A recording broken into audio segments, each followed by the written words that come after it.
Chapter 1. She walks with confidence. She is clothed with strength and dignity. She can laugh at the days to come. Proverbs 31:25. If you want to bring a fundamental change in people's belief and behavior, you need to create a community around them where those new beliefs can be practiced and expressed and nurtured. Malcolm Gladwell, The Tipping Point: How Little Things Can Make a Big Difference. She guards her heart. As you read this book, my prayer for you is that you would hear the heart behind it. No matter what you may struggle with as a mother or a daughter, I pray that you will know without any shadow of a doubt that you are loved. I believe that if you deeply understand agape love, everything else in your life will flow from that fullness. We can only love others when we ourselves are loved. See 1 John 4:19. We can only give away what we have received. Without love, daily life and parenting in particular feels painfully difficult. Christ came to bring us freedom. It is for the sake of freedom, freedom from self-condemnation, shame, fear, and bondage, that I hope you receive these words. It takes enormous courage to love and be loved well. Not the kind of courage we muster for daring acts, such as skydiving or swimming among sharks in the ocean's depths. Those are brave acts, but not the variety that attracts everyone. The word courageous means many things in our culture today. Well-known author and sociologist Brené Brown defines it this way: courage is a heart word. The root of the word courage is cor, the Latin word for heart. In one of its earliest forms, the word courage meant to speak one's mind by telling all one's heart. Over time, this definition has changed, and today we typically associate courage with heroic and brave deeds. I do not wish to speak about heroism or bravery. The kind of courage I discuss in this book comes from a deep awareness of who we are and to whom we belong.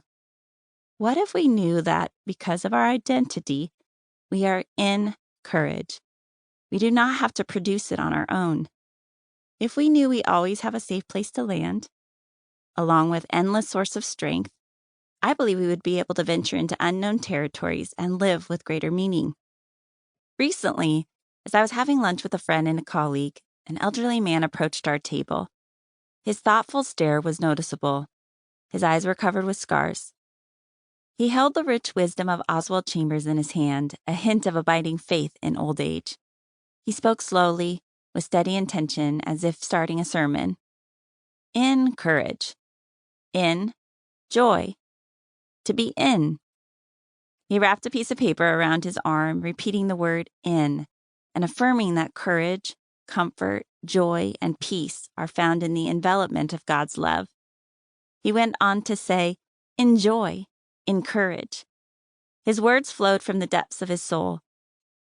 If not for the prompting of the Holy Spirit, I might have passed this moment off as a lonely old man merely needing to be heard. However, something inside prompted me to pay attention. My friend and I thanked him for his wisdom, while I pointed to his worn book. "Are your thoughts from Oswald?" I asked. He looked me in the eyes and humbly stated, "No, that was from God." I smiled, goosebumps rising on my skin. He responded with a quiet grin, and through his crystal blue eyes, I could see a story of one who had been misjudged and overlooked. As he turned to leave, I said, "Thank you, and enjoy your day." I wanted him to know I had received his point. A few minutes later, he returned to our table to say, "Thank you for listening to my pearls of wisdom." Typically addicted to efficiency and averse to interruptions, my manifest patience was a sign of God's presence. "Of course," I replied with a smile. I was struck again by how the simple act of listening to another human being can make for holy moments.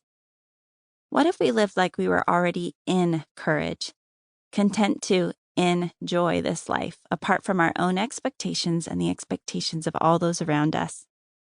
What if we modeled this lifestyle for our daughters, and they began to live the same way? I believe this is the lifestyle of a courageous girl. Courageous girls rest in God's love and keep in step with His way of abundant living. From a biblical perspective, this means she stays in touch with every piece of her heart. She has learned to care for it, nurture it, and recognize what Proverbs 4:23 says about it. Above all else, guard your heart, for everything you do flows from it.